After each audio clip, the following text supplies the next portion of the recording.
Once again, I want to thank Revital for bringing Beit Halochem to VBS this morning. I'll read a brief introduction about the organization Beit Halochem.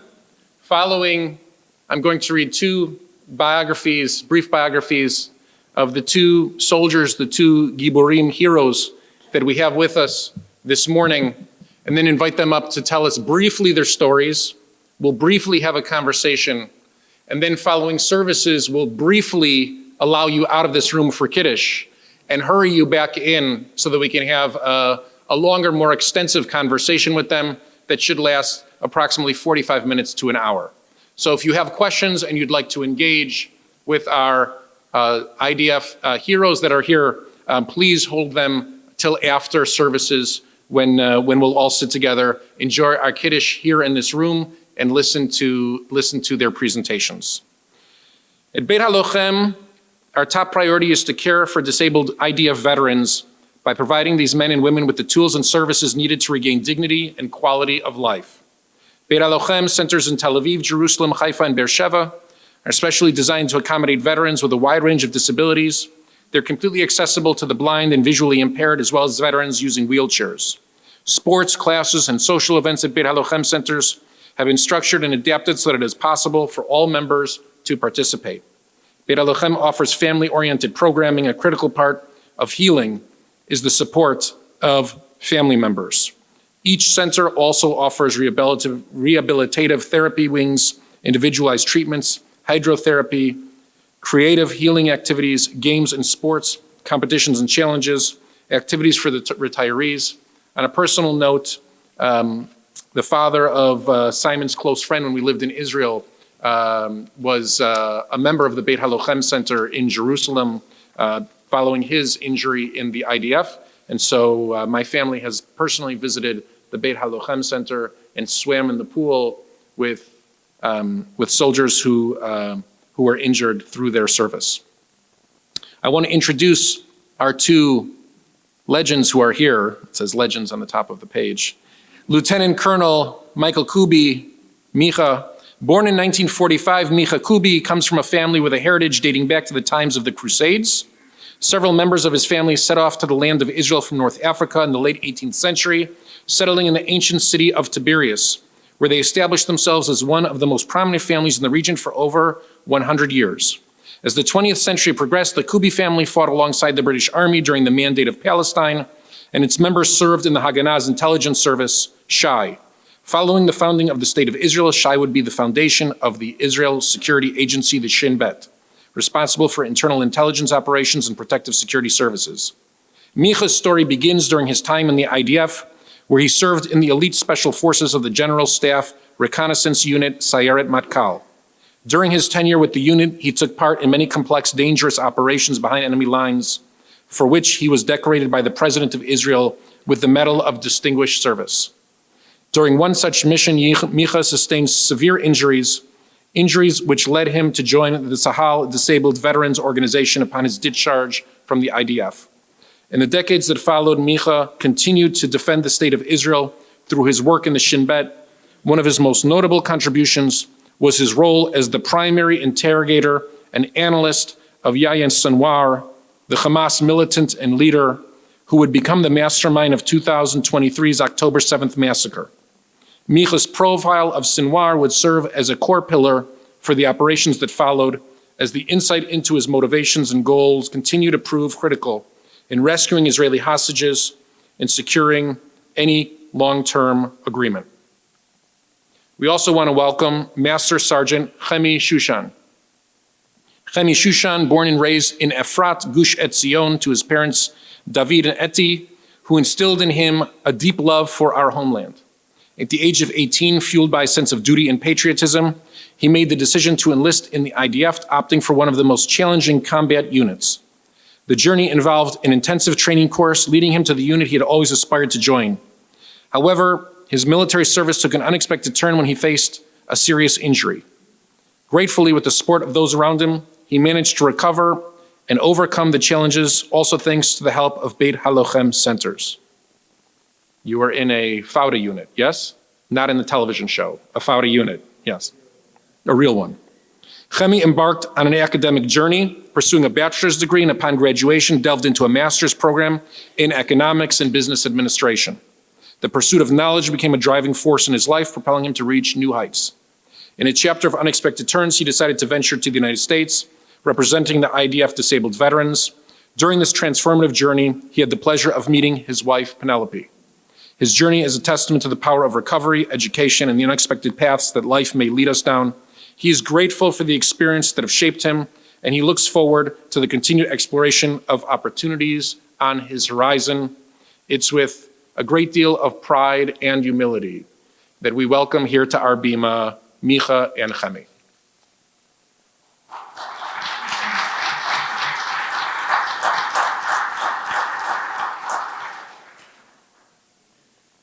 Hi, Boker Tov לכולם. Good morning. I'm Michael Kubi.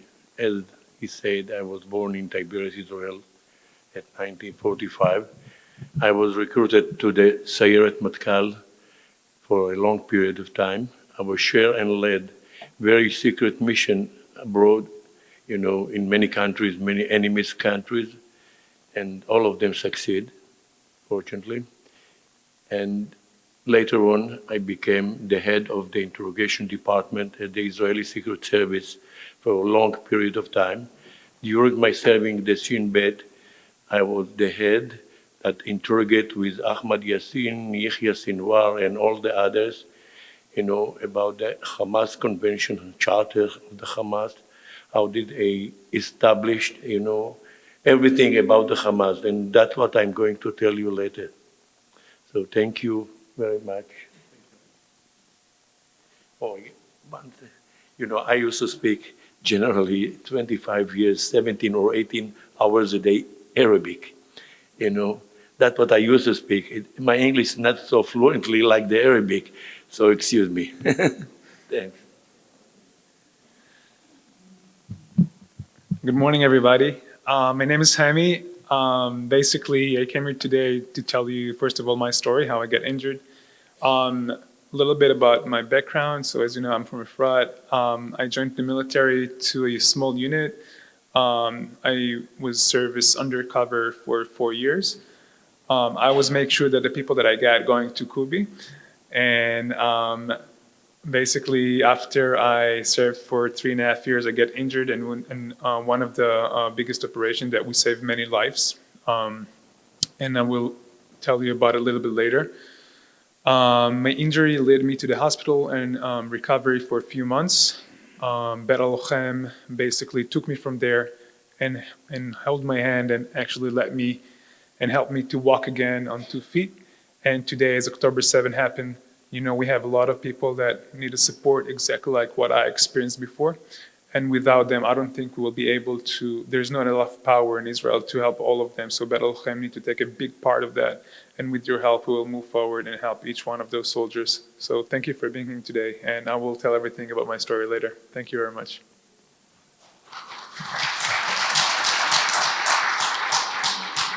So I'll ask just a couple of questions to begin the conversation for all of us, to begin this reflection process, and then we'll actually be able to hear more and actually interact and have a conversation over Kiddush. Beit Halochem was Beit Halochem before October 7th, but now it has to become a giant organization. There hasn't been so many injured soldiers in Israel since the months following the Yom Kippur War 50 years ago. Unfortunately, we have now the last war. We have more than 4,500 new injured. That the Beit Halochem is taking care of them.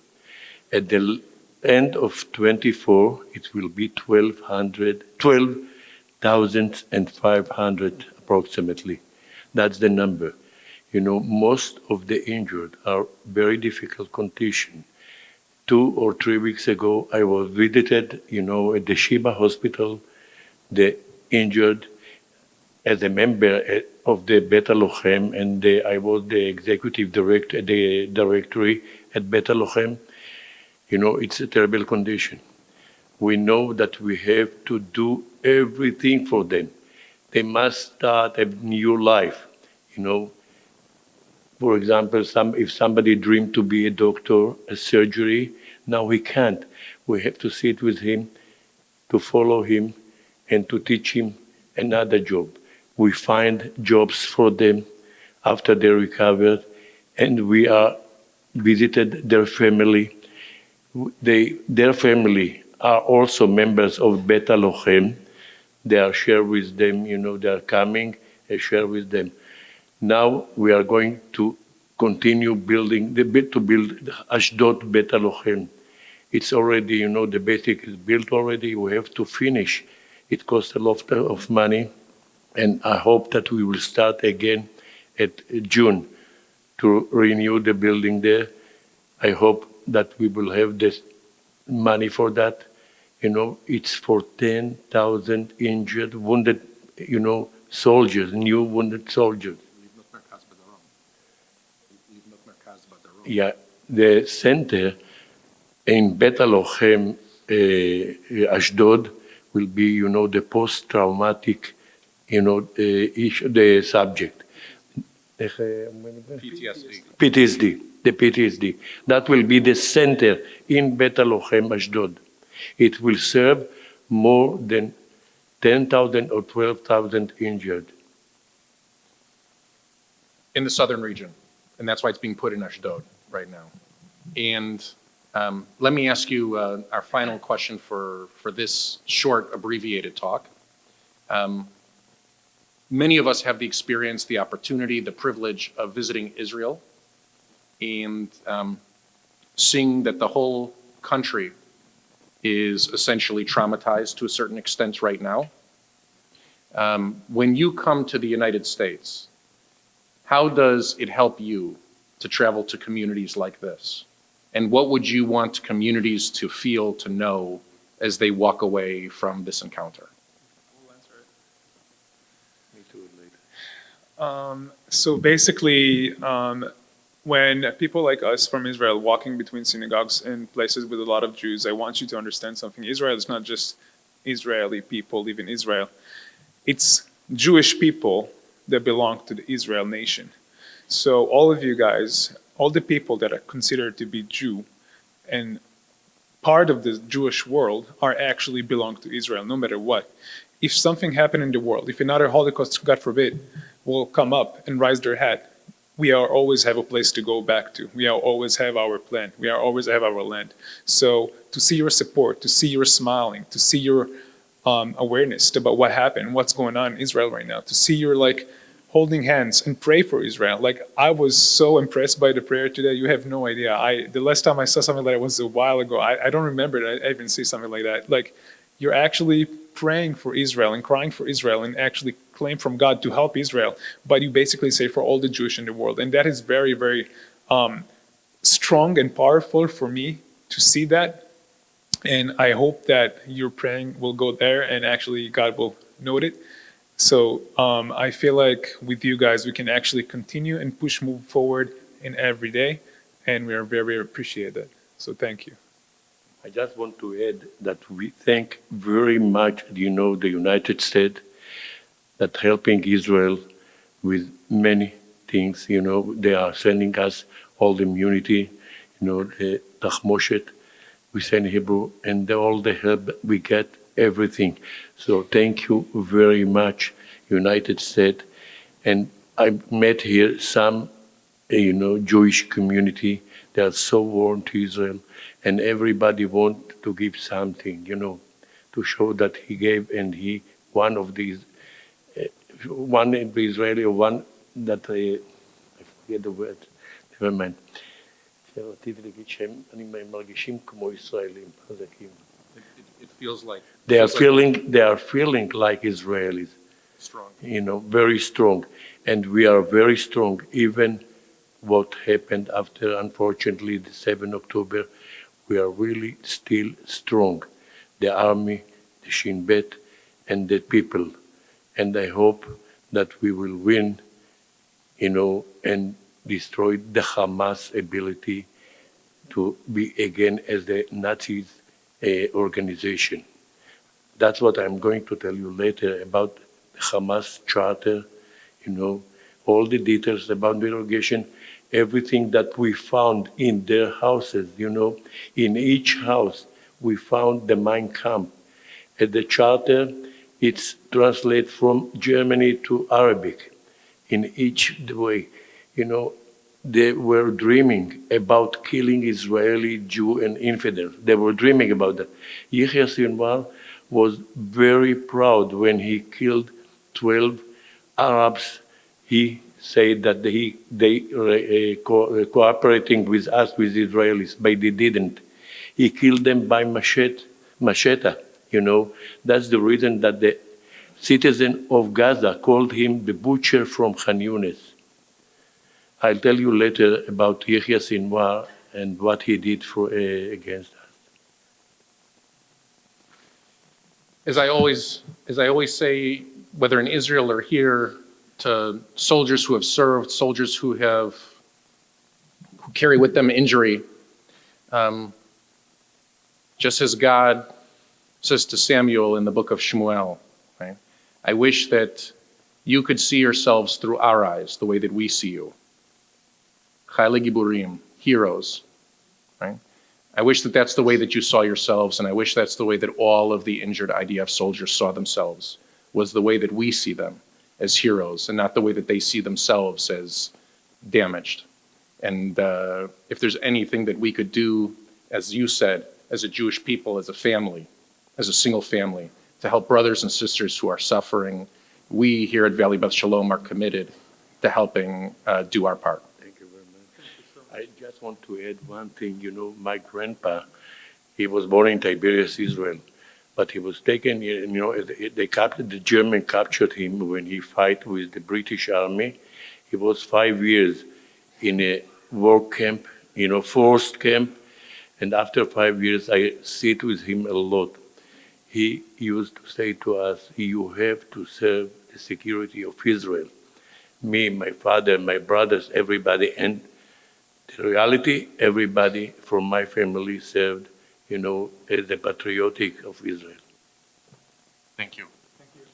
We'll continue this conversation after services. We'll walk outside just into the hallway where Kiddush will be served today in the hallway to shorten the distance so that we can walk outside, grab our plates of Kiddush, and then come right back in and learn with Micha and Chemi. Thank you very much again for joining us, and we look forward to speaking with you and learning with you further after services.